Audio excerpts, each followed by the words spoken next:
High বন্ধুরা, তো কেমন আছো সবাই? তো চলে আসলাম আর একটা নতুন ভিডিও নিয়ে। তো আজকে হবে আমের পায়েস। তো দেখতেই পাচ্ছ, ফার্স্ট আমার আম্মি কিন্তু আতর চালগুলো নিয়ে ঘির সঙ্গে মাখিয়ে নিল।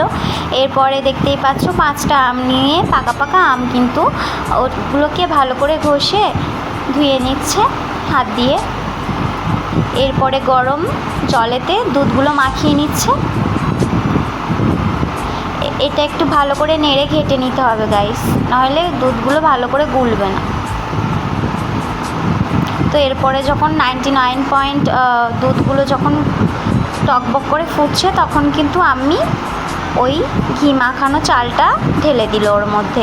এরপরে আমগুলো আমি ভালো করে ছাড়িয়ে নিচ্ছে। আমগুলো কিন্তু গোটাই রাখতে হবে, তো একটু ওর মধ্যে পিস পিস করে কেটে নিতে হবে। আমার আম্মি কিন্তু আমগুলো গোটাই দিচ্ছে পায়েসের মধ্যে।